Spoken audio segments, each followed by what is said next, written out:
Let's travel way back in time to the early 1950s. When I Love Lucy made its debut on black and white TV, states still approved of segregation, and a woman's job was to keep her husband happy. 17-year-old Kiki was a quiet co-ed at Cornell University in upstate New York.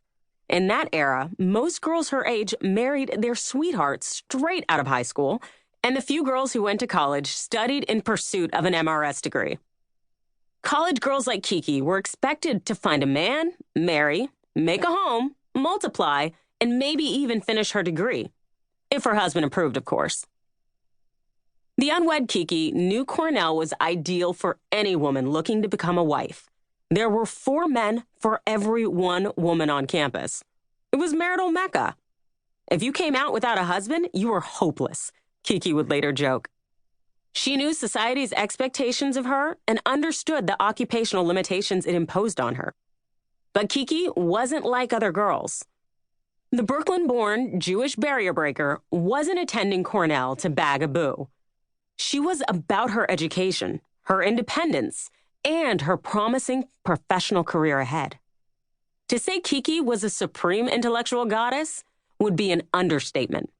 The studious pupil consistently set the class curve. Nonetheless, one day her male chemistry professor offered to give her a practice test before he administered the real exam. Kiki entertained the offer, only to discover that her professor had slipped her a copy of the real exam, and she knew exactly what old boy expected in return. She may have been a teen at the time, but Kiki was not having it, and she made the time to let him know. The 5'1" reserved Kiki went to her professor's office and unleashed her inner Brooklyn. She demanded, "How dare you? How dare you do this, clown?" I may have added the clown part, but you get the gist. That was the end of that, Kiki said. When she took the real exam, she deliberately made 2 mistakes as an act of protest.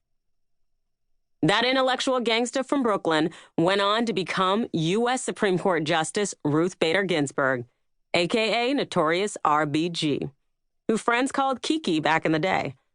As you may have guessed, her experience at Cornell was just the beginning of the sexual harassment Justice Ginsburg would go on to face in the working world.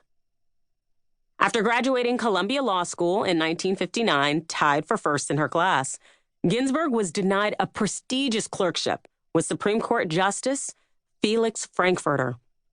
He refused to hire her because she was a mother, as if she were better suited to be at home, and he didn't like the fact that she would be exposed to his cursing in chambers, as if a woman's ears were too delicate for such talk. Despite her extraordinary legal acumen, law firms also wouldn't hire Ginsburg because they didn't hire women to do anything other than clerical work back then. Plus, many employers weren't hiring married women, and law firms were just starting to hire Jews. When Ginsburg finally got to argue cases in court, judges seemed more taken by her gender than with the persuasiveness of her arguments. The discrimination was real, and she got it from all angles. But instead of giving up or giving in, she fought back, molding legal minds as an Ivy League law professor, founding the Women's Rights Law Reporter, and co-founding the American Civil Liberties Union, ACLU, Women's Rights Project, before ultimately earning a spot as the second woman ever appointed to the U.S. Supreme Court. It's been more than 60 years since Justice Ginsburg was denied professional opportunities on account of her gender, yet women today still face the same type of workplace discrimination and barriers that Ginsburg encountered over the course of her career before joining the High Court. Notwithstanding the Civil Rights Act of '64, sexual harassment is still everywhere in all aspects of women's professional lives, and it's not okay. No matter the occupation, the industry, the person, the state, or the state of the law, you are entitled to work in a safe and harassment-free environment, and you should never have to tolerate anything less to fulfill your professional dreams.